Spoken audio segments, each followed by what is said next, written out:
주시옵소서. 하나님, 오늘 전도 축제를 맞이했습니다. 많은 영혼들이 초청되어 오게 하심을 주님 감사합니다. 그 영혼들이 이곳에 나왔을 때 예수 그리스도를 만나는 시간 되게 하여 주시옵소서. 그래서 초청되는 그분들이 예수님은 나의 주인이시오, 예수님은 그리스도시오, 예수님은 하나님의 아들이랑 고백할 수 있는 주님의 자녀되는 은혜를 더하여 주시옵소서. 이를 위해서 준비하는 우리 많은 성도님들이 있습니다. 애찬으로, 찬양으로, 데코로, 또 여러가지 곳곳에서 준비하는 그 손길을 주님께서 기억하시고 은혜 더하여 주시옵소서. 그래서 우리 아름다운 교회가 더욱더 성령 충만하여서 영혼 구원하여 제자 삼는 교회 될 수 있도록 주님께서 역사하여 주시옵소서. 오늘도 우리의 마음을 다하여 주님 앞에 나아갑니다. 이 예배를 준비한 모든 손길을 기억하여 주시고 이 예배를 성령님께서 친히 주관하여 주셔서 하나님의 영광이 나타나는 예배 될 수 있도록 역사하여 주시옵소서. 감사드리며 예수 그리스도의 이름으로 기도드립니다. 아멘.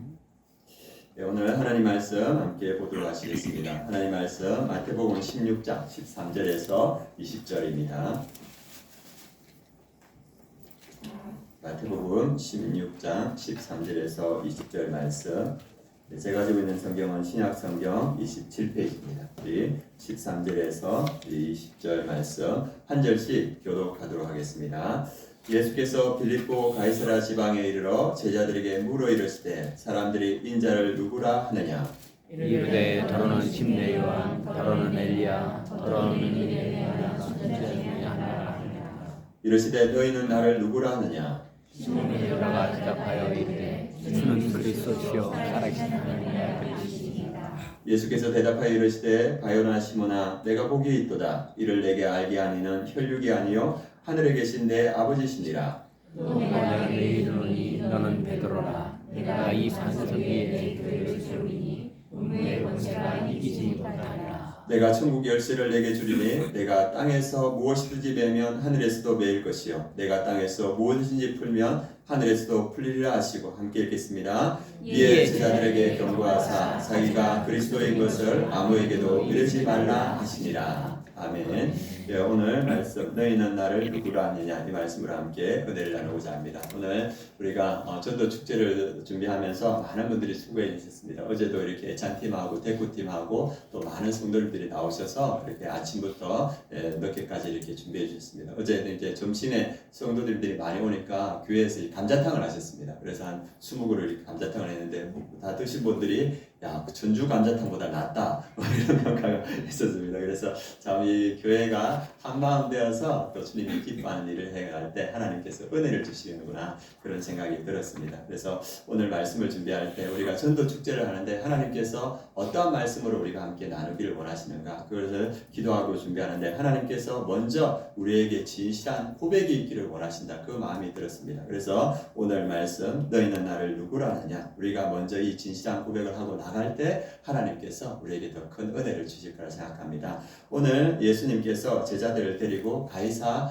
빌립보로 이렇게 갑니다. 이 가이사랴 빌립보라는 것은 헐몬산 밑에 있는 북쪽에 있는 곳인데 허구 많은 이스라엘 땅이 있는데도 불구하고 예수님은 그 제자들의 무리를 이끌고 가이사랴 빌립보에 갑니다. 그 가이사랴 빌립보는 이 우상 숭배가 가득 찬 도시였는데 특별히 두 가지 숭배가 있었습니다. 첫 번째 하나는 뭐냐면 판신이라는 헬라 신을 섬기고 있었습니다. 그래서 큰 동굴을 만들어 놓고 그 판신을 섬기면서 이 판신이 생명과 번영을 주관한다. 이렇게 그 가이사랴 빌립보의 사람들을 믿었습니다. 그래서 농사와 경제, 결혼과 두려움까지 그 판신이 지배한다. 이렇게 생각하면서 그 신을 섬겼고 또 하나를 뭘 챙겼냐면 황제를 숭배했습니다. 이 황제 아우구스투스가 이 헤롯 대왕에게 이 도시를 하사했습니다. 얼마나 그 감사했겠습니까, 헤롯 대왕이. 그래서 이 처음에 헤롯이 이 도시에 뭐 먼저 세웠냐면 황제의 신전을 먼저 세웠습니다. 그리고 나중에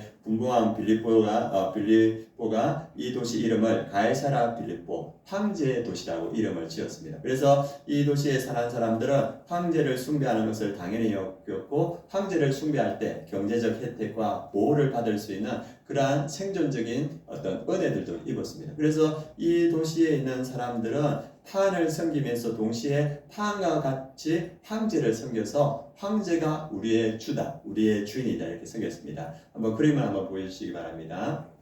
예, 고대 고고학자들이 이제 그 지역을 이렇게 복원해서 이제 그림을 만들었는데 첫 번째 저쪽에 오른쪽 위에 있는 것은 지도입니다. 그래서 이 가이사랴 빌립보는 헐몬산 밑에 있는 이 도시였고 예수님이 제자들을 그곳에 데려갔고 여기 보면 지금 보이는 맨 왼쪽에 있는 저 신이 황제의 신전입니다. 의리의리한 신전입니다. 2000년 전에 저런 신전이 만들어진 거예요. 그리고 가운데 있는 이 판 신전입니다. 그래서 저 큰 신전, 2000년 전에 저 신전이 만들어졌고 이 갈릴리 어부들이 저 신전을 보고 참 대단하다 생각하지 않았겠습니까? 그런데 예수님께서 그 두 신전이 보여지는 곳에서 이 제자들에게 묻습니다. 뭐라 묻냐면 사람들이 나를 누구라 하더냐 이렇게 묻는 겁니다. 그래서 이 수많은 신들과 권력 앞에서 이 세상의 신들과 권력이 주인 노릇하는 그 한가운데서 예수님이 제자들에게 묻는 겁니다. 사람들이 나를 누구라 하느냐. 그래서 제자들이 고백할 때 14절 말씀입니다. 우리 14절 같이 한번 읽어보도록 하겠습니다.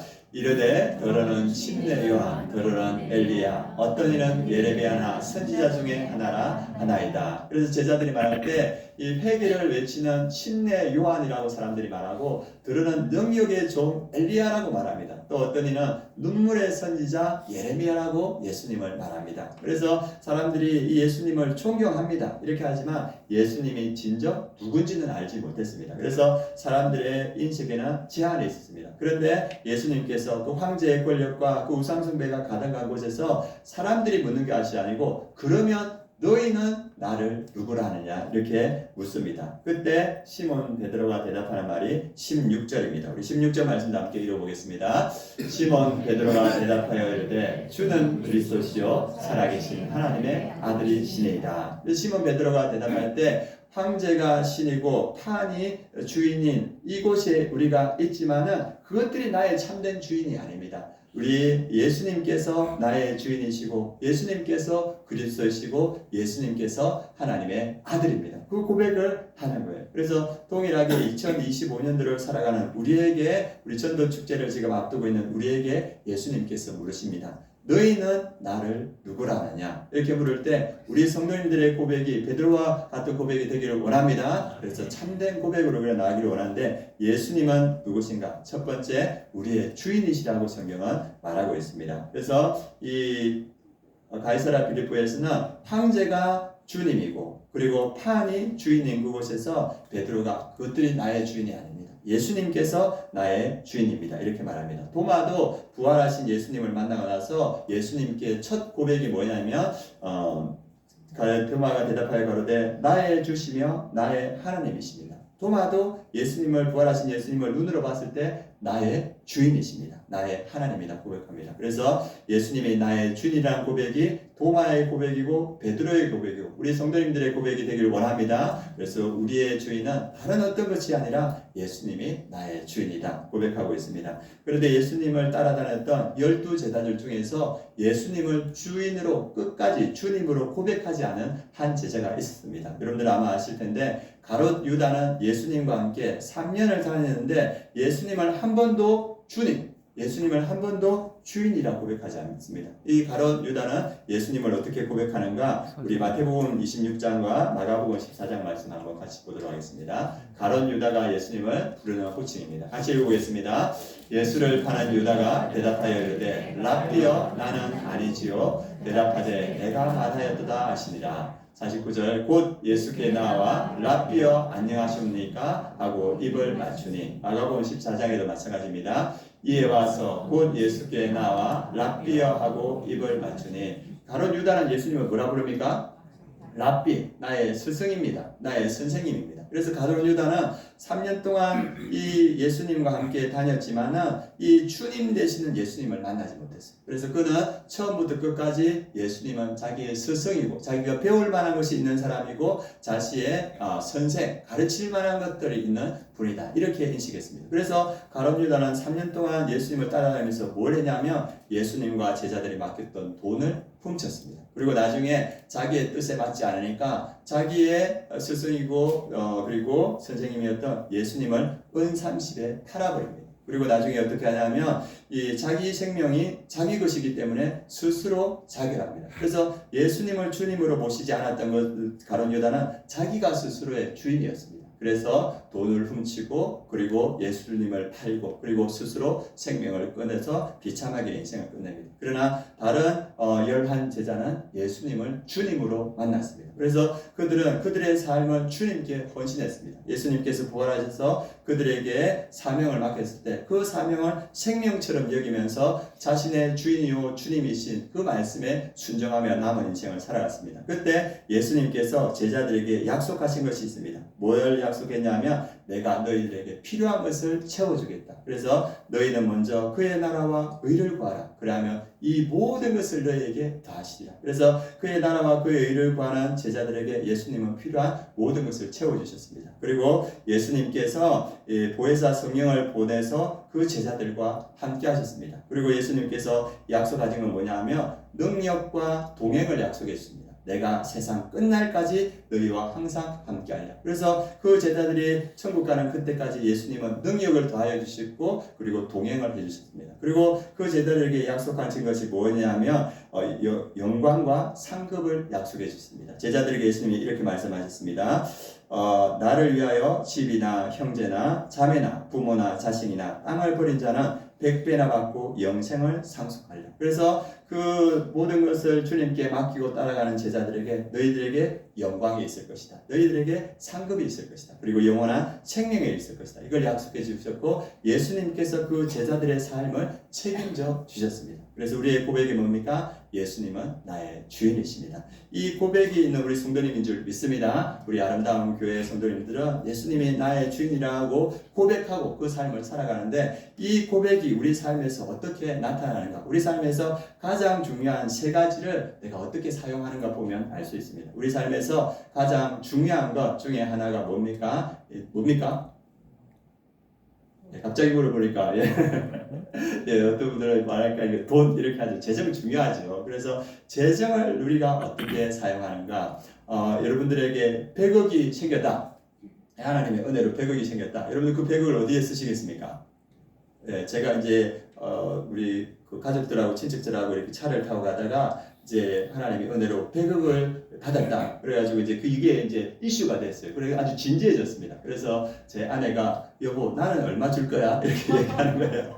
그래가지고 제가 돈을 많이 주면 사람을 망치더라고. 그래서 나는 당신에게 1억만 주려고 해. 이렇게 아내가 화가 나가지고 그랬던 일이 있습니다. 근데 실제로 제가 다녔던 경주에 있던 그 한 장로님이 100억을 받았습니다. 그분이 너무 가난했는데 그분 어머니가 늘 가난해서 교회에 와셔서 기도했는데 그 아들이 그 경주에서 신라유선이라고 유선 사업을 했습니다. 유선 사업을 하고 그 유선 사업이 잘 커서 CJ가 그것을 인수했어요. 그래서 그 인수를 하고 나서 CJ가 그 인수 비용으로 얼마를 줬냐면 100억을 줬어요. 얼마나 큰 돈입니까? 근데 이 장로님이 그 100억을 받고 나서 어떻게 했냐면 50억을 아내한테 떼주고 나서 이혼을 했습니다.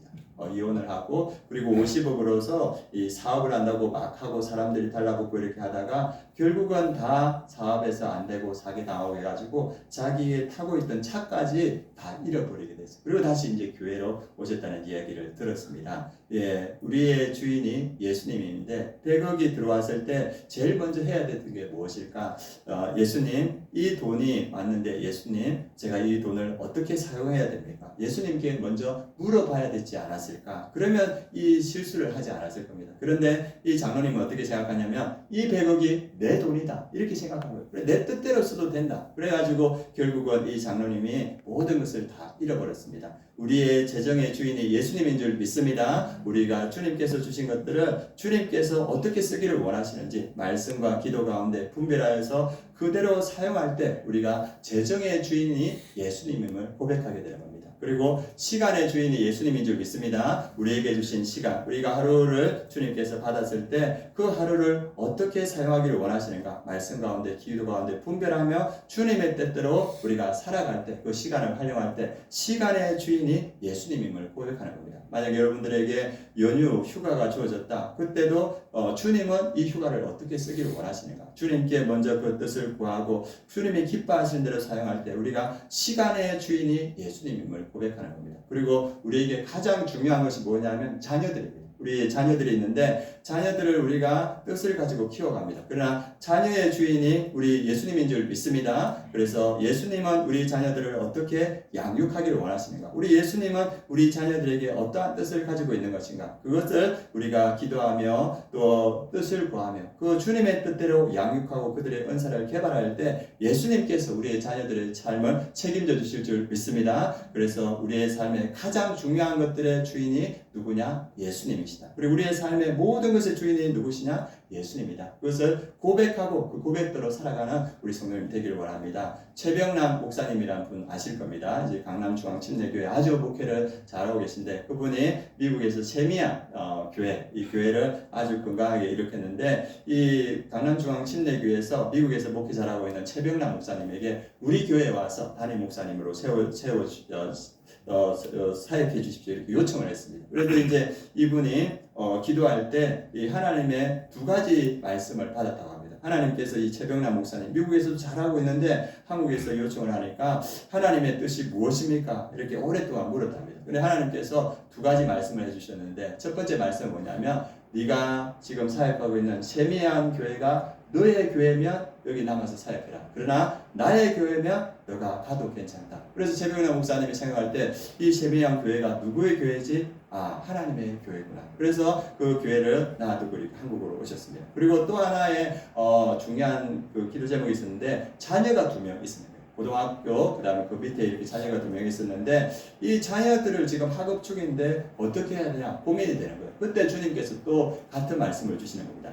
이 2명의 자녀가 너의 자녀면 너가 여기 남아서 아이들을 키워라. 그런데 너가 이 자녀들이 내 자녀라고 생각하면 이 자녀들 그대로 두고 가도 된다. 그래서 생각해 보니까 이 자녀들도 자기 자녀가 아닌 거예요. 하나님의 자녀인 거예요. 그래서 그 자녀들을 이 미국에 놔두고 한국으로 들어오셨습니다. 그래서 이제 한국으로 들어왔는데 말씀은 그렇게 받았지만 마음이 그렇게 됩니까? 하나님, 제가 자녀들 이곳에 놔두고 왔는데 하나님께서 우리 자녀들 지켜주십시오 하면서 늘 기도했다고 합니다. 그런데 이제 이 아들이 한 명이 영광이라는 아들이 있는데 이 아들이 4살 때부터 태권도를 해가지고 이제 고등학교가 됐는데 태권도 4단이 되었는 거예요. 그런데 이 아이가 전국체전에서 미국 전국체전에서 텍사스 대표가 되었어요. 그래서 이 시애틀에서 경기를 하는데 이 시애틀에 비행기를 타고 가야 되는 거예요. 그래서 자기가 미국에 있었으면 그 아들을 데리고 시애틀까지 갔었는데 자기는 못 가지 않습니까? 한국에 있으니까. 그러니까 이 자녀에 대한 안타까움이 있었는데 자기 아내가 기도를 하더랍니다. 태권도 이제 4단이니까 잘하는 아이들이 모일 거니까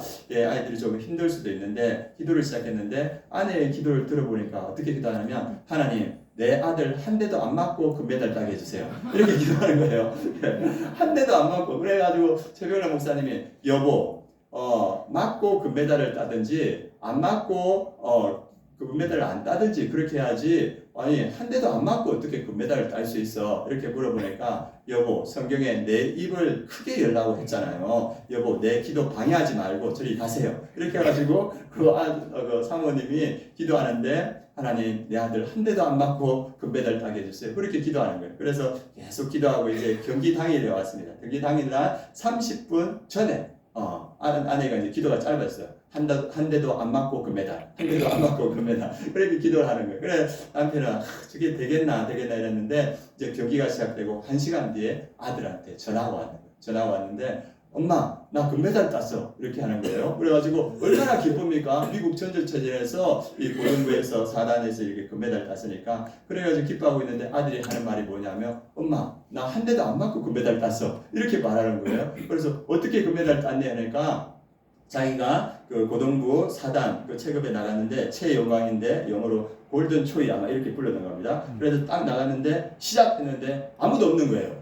네, 그러니까 그 4단에 그 학년에 있는 애가 아무도 안 나왔고 한 명 나왔는 거예요. 그래가지고 한 명 있으니까 금메달 이렇게 된 거예요. 그래가지고 그냥 금메달을 땄는 거예요. 그래서 이 사건을 경험하고 나서 최병남 목사님이 이 아이는 내 아이가 아니라 하나님의 아이다. 예수님의 아이다. 그래서 내가 우리 부부가 그 옆에 있었으면 이 아이가 은메달도 못 땄을 텐데 그냥 하나님께 맡기니까 여기서 말도 되지 않는 기도, 하나님 한 대도 맞지 않고 금메달 따게 해주십시오. 그런 기도를 했을 때 하나님의 신적인 지혜로 하나님께서 역사해 주시구나. 그래서 우리 자녀는 하나님께 온전히 맡겨야 되겠다. 그런 마음을 품었다고 합니다. 우리의 자녀들이 하나님의 자녀인 줄 믿습니다. 우리의 가진 모든 것들이 하나님의 것입니다. 우리가 하나님께 맡기면 하나님께서 책임져 주십니다. 그것을 경험했던 베드로가 주는 나의 주인님이십니다. 예수님은 나의 주인이십니다. 그래서 여기에 있는 분들이 예수님이 나의 주인을 고백하고 또 그렇게 살아가는 우리 성도님들 되시길 원합니다.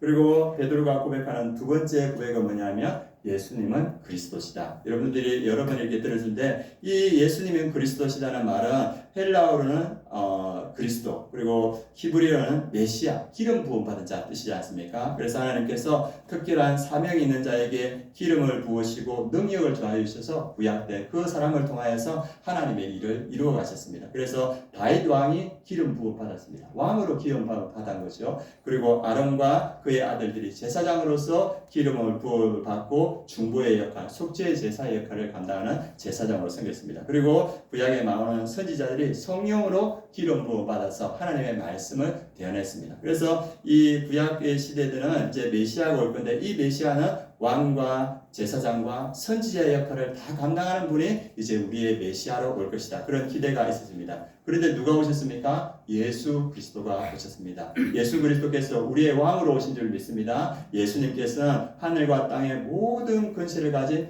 우주의 왕으로 이 땅에 오셔서 지금도 이 땅을 통치하고 교회를 통치하시는 줄 믿습니다. 그래서 예수님은 왕으로 이 땅에 오셨고 또 예수님은 제사장, 대제사장으로 이 땅에 오셨습니다. 그래서 그 제사장, 구약의 제사장들은 제사들은 1년에 한 번씩 피로 제사를 했는데 예수님은 대제사장이요 스스로 희생제물이 되어서 한 번의 제사로 우리의 모든 죄를 속죄해 주셨습니다. 그것이 히브리서에서 말하는 겁니다. 예수님은 온전한 제사를 드리신 제사장으로 이 땅에 오셔서 온전한 제사를 이루신 분이십니다. 그리고 예수님은 선지자로 이 땅에 오셨습니다. 선지자는 하나님의 말씀을 선포하는 역할을 받았는데 예수님은 말씀이 육신이 되어서 이 땅에 오셨습니다. 말씀 자체이신 겁니다. 그리고 내가 진리라고 하면서 그분은 그 말씀을 선포하셨습니다. 그래서 예수님은 이 땅에 오셔서 왕으로, 제사장으로, 선지자로 이 모든 역할을 온전히 담당해 주셨습니다. 그래서 그 예수님이 우리의 뭐가 됩니까? 메시아가 되시고 우리의 그리스도가 되시는 줄 믿습니다. 그래서 그분이 이 땅에 오셔서 그 그리스도의 사역을 했는데 그 그리스도의 사역이 어디에 잘 나타나냐면 누가복음 4장 말씀에 잘 나타납니다. 우리 예수님께서 이 땅에 그리스도로 오셔서 하셨던 사역들 우리 같이 한번 읽어보겠습니다.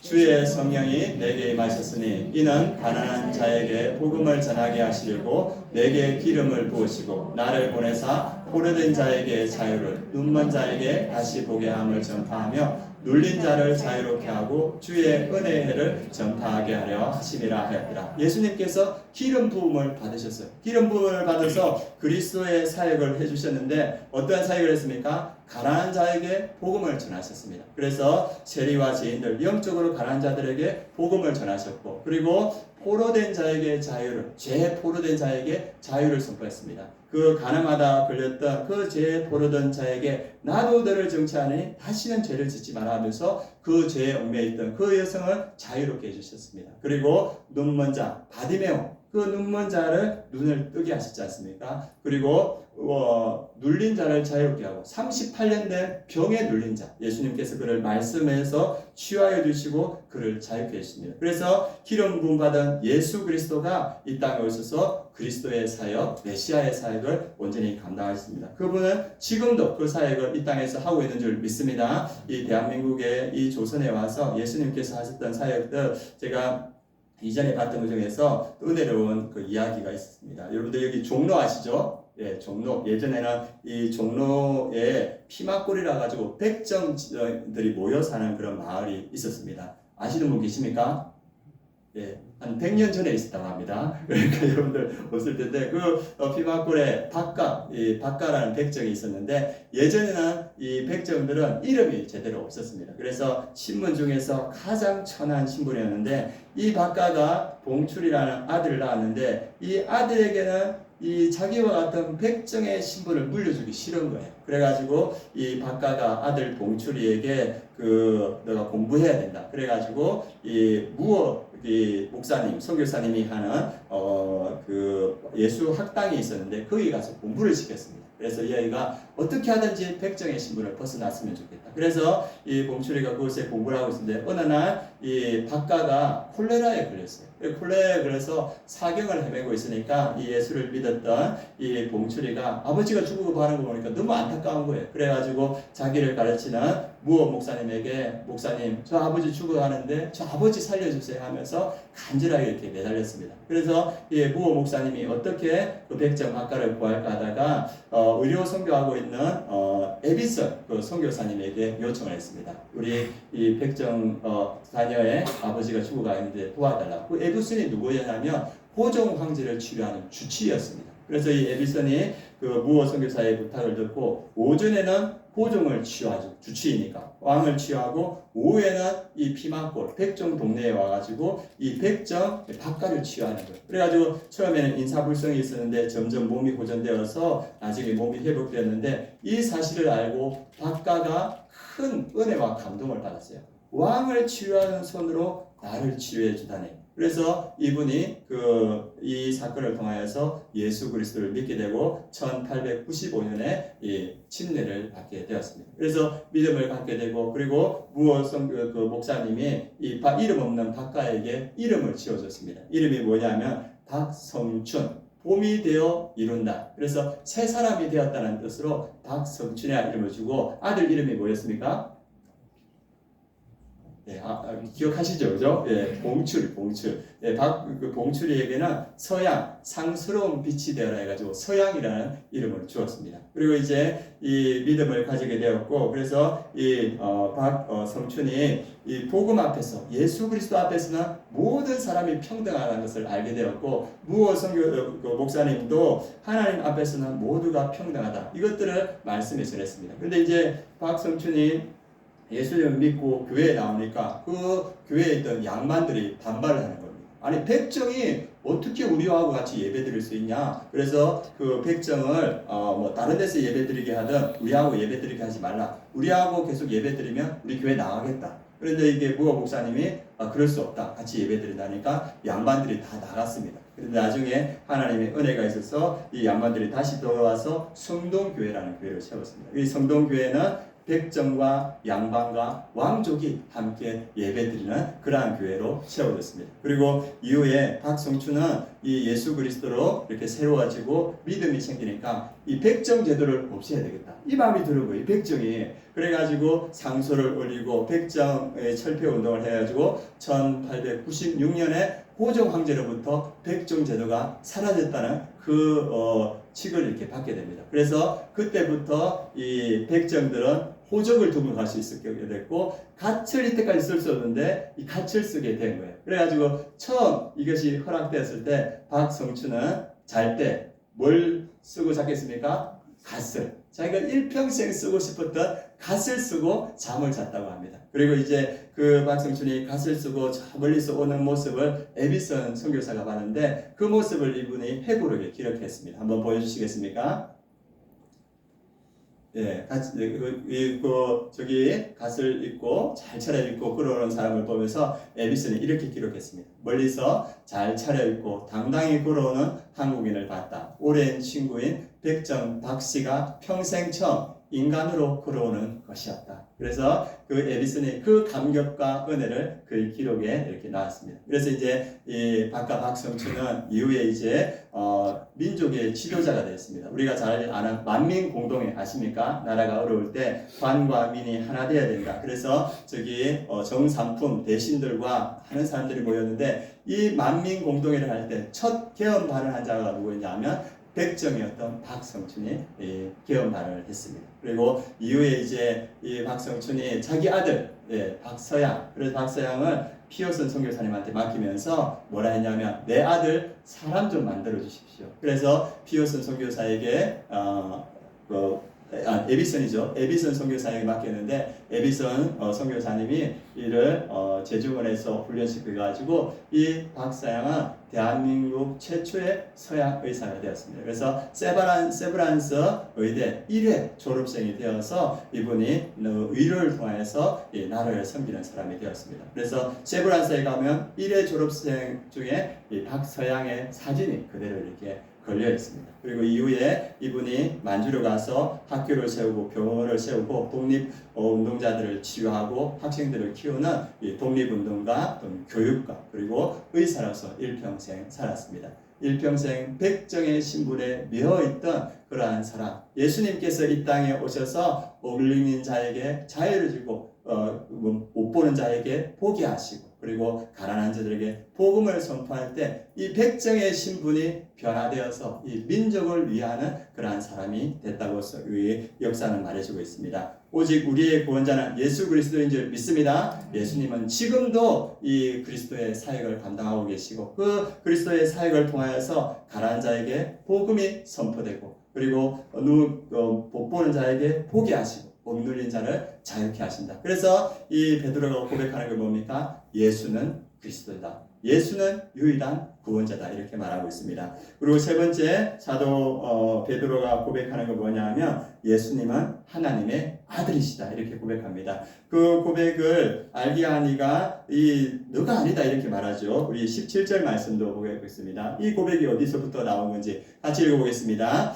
이를 내게 알게 하니는 혈육이 아니요 하늘에 계신 내 아버지시나. 이 베드로의 고백, 주는 그리스도시요 하나님의 아들입니다. 이 고백은 네가 한 게 아니고 하나님께서 너에게 깨닫게 해주신 것이다. 예수님께서 그걸 말씀해 주십니다. 그리고 이 베드로가 이 고백을 하게 된 건 뭐냐면 예수님과 3년을 같이 지내면서 여러 가지 기적들을 체험했습니다. 이거는 하나님의 아들이 아니면 이룰 수 없는 기적이다. 그 경험이 있었기에 이 고백을 할 수 있었습니다. 그래서 요한복음 20장 31절에도 사도 요한도 이와 같이 말하고 있습니다. 같이 한번 보도록 하겠습니다. 같이 읽겠습니다. 오직 너희로 예수께서 하나님의 아들 그리스도이심을 믿게 하려 하며 또 너희로 믿고 그 이름을 힘입어 생명을 얻게 하려 함이니라. 예, 오직 이것, 요한복음의 수많은 기적들을 기록한 것은 너희로 예수께서 하나님의 아들 그리스도이심을 믿게 하려고 하는 것이다. 그리고 이를 통해서 너희에게 생명을 얻게 하려는 것이다. 그게 요한복음의 그 핵심 내용이거든요. 그래서 요한복음에 보면 어떤 기적이 제일 먼저 나오냐 하면 물이 포도주로 변하는 기적, 그리고 왕의 신하를 고치는 기적, 오병이어의 기적이 나오고 눈을 감았던 자가 눈을 뜨게 되는 기적, 우리 예수님께서 물 위로 걸어오시는 기적, 그리고 마지막 기적 중에 또 하나가 뭐냐 하면 죽은 나사로가 살아나는 기적이 나옵니다. 이거는 하나님의 아들이 아니면 이룰 수 없는 기적이다. 그래서 이 기적들을 체험했던 베드로가 예수님은 하나님의 아들이라 이렇게 말하고 있습니다. 예수님이 하나님의 아들이라는 이 고백은 예수님은 하나님이라는 고백과 같습니다. 왜냐하면 그 예수님 안에 뭐가 있습니까? 하나님의 성품이 다 들어있고 하나님의 능력이 다 들어있기 때문이에요. 그래서 우리의 고백, 예수님은 하나님의 아들이라는 고백이 있으면 성경에 나오는 기적을 못 믿을 기적이 없는 거예요. 하나님의 아들인데 홍해를 가르지 못하겠습니까? 하나님의 아들인데 5,000명을 못 먹이겠어요? 하나님의 아들인데 물을 포도주로 변화시키지 못하겠습니까? 하나님의 아들은 모든 것을 할 수 있는 줄 믿습니다. 모든 것을 아시고 모든 것을 행할 수 있는 능력이 있습니다. 그래서 우리가 예수님을 하나님의 아들로 고백할 때 예수님의 사역을 제한해서는 안 됩니다. 우리 눈에는 안 될 수 있어요. 그렇지만 예수님은 가능합니다. 그게 가능할까? 우리는 안 되지만 예수님은 가능하시고, 저 사람이 변할까? 우리는 안 되지만 예수님은 가능하십니다. 하나님의 아들은 모든 것이 가능하십니다. 그래서 제가 믿기로는 우리의 자녀들을 우리 예수님께서 믿음으로 변화시킬 줄 믿습니다. 예수님께서는 우리의 자녀들을 믿음으로 변화시킬 수 있는 분이십니다. 그리고 예수님은 우리의 어떤 병이든 치유할 수 있을 줄 믿습니다. 사람은 안 되지만 예수님은 어떤 병이든 치유할 수 있고, 우리의 재정적인 문제, 우리의 가정의 문제, 그리고 나의 닥친 어떤 문제도 사람은 해결할 수 있지만 예수님은 해결하실 수 있을 줄 믿습니다. 그래서 베드로의 이 고백, 예수님은 하나님의 아들이시다. 전능하신 하나님의 아들이기 때문에 예수님은 불가능한 것이 없다. 이 고백입니다. 그래서 베드로는 이후에 이 믿음으로 그의 사역들을 이루어갑니다. 이 고백이 우리 성도님들의 고백이 되길 원합니다. 그리고 예수님께서는 이 고백 위에 내가 교회를 세우겠다 말씀하십니다. 우리 18절, 19절 말씀 같이 한번 읽어보도록 하겠습니다. 또 내가 내게 이르노니 너는 베드로라. 내가 이 반석 위에 내 교회를 세우리니 음부의 권세가 이기지 못하리라. 내가 천국 열쇠를 내게 주리니 내가 땅에서 무엇이든지 매면 하늘에서도 매일 것이요 내가 땅에서 무엇이든지 풀면 하늘에서도 풀리리라 하시고, 그래서 이 베드로의 고백, 주는 그리스도시요 하나님의 아들이시니이다. 이 고백에 예수님께서 교회를 세우는데 이 교회는 음부의 권세, 사단의 권세가 이기지 못한다. 이렇게 말하고 있습니다. 그래서 교회가 복음을 들고 나아가는 그곳에는 모든 음부의 권세가 무너지는 줄 믿습니다. 우리가 기도하고 복음을 전하면 그 가정이 음부의 권세에 가득 차 있을지라도 그 복음이 그것들을 흔들고 깨고 그리고 그 안에 생명이 들어가는 줄 믿습니다. 우리가 생각할 때 대한민국이 어떻게 변화될까? 이 나라에 어떤 소망이 있을까? 그러나 복음은 능력이 있는 줄 믿습니다. 박성춘 그리고 박사양, 그때부터 이 땅에 복음이 전해져 왔고 그 복음을 통하여서 이 땅이 변해온 줄 믿습니다. 그래서 이 예수 그리스도는 주시오 그리스도시오 하나님의 아들이라는 그 복음의 고백, 믿음의 고백이 있는 그 사람을 통하여서 한 사람이 변화되고 그리고 한 가정이 변화되고 그 지역 세화가 민족이 변화되는 줄 믿습니다. 그래서 우리가 이것을 믿기 때문에 우리가 복음을 전하는 겁니다. 오늘 우리가 전도 축제를 하는데 왜 전도 축제를 합니까? 이 복음이 한 사람에게 들어가면 그 한 사람이 변화되기 때문입니다. 그 사람뿐만 아니라 그 가정이 변화될 줄 믿습니다. 주 그리스도를 믿으라 너와 내 집이 구원을 받으리라. 이게 예수님의 약속입니다. 복음이 들어가면 이 신앙의 고백이 있는 사람이 세워지면 그 사람은 변화되고 그 가정이 변화되고 그 지역과 민족이 변화되는 줄 믿습니다. 그래서 우리가 오늘 전하는 이 복음은 이 민족을 변화시키는 첫 발걸음인 줄 믿습니다. 그래서 이 믿음으로 우리가 오늘 전도 축제를 합니다. 우리가 기억해야 되는 건 뭐냐 하면 우리가 이 고백을 가지고 복음을 전할 때 음부의 권세가 이 교회를 이기지 못하고 그리고 이 교회는 하늘과 땅을 연결시키는 은혜의 통로가 되고 이 복음을 통하여서 수많은 영혼들이 구원되고 이 복음이 전해지는 곳에 하나님의 나라가 세워진다는 겁니다. 이 은혜가 우리 아름다운 교회에 충만하길 축원합니다. 그래서 오늘 우리가 전하는 이 전도 축제를 통하여서 한 영혼이 변화될 줄 믿습니다. 그 한 영혼을 통하여서 그 가정이 변화되고 그리고 이 미사와 하나님과 이 민족이 변화될 줄 믿습니다. 이 고백을 담아서 우리가 함께 찬양하겠습니다. 우리를 구원하신 분은 오직 예수 그리스도시다. 이 믿음으로 함께 찬양하시겠습니다.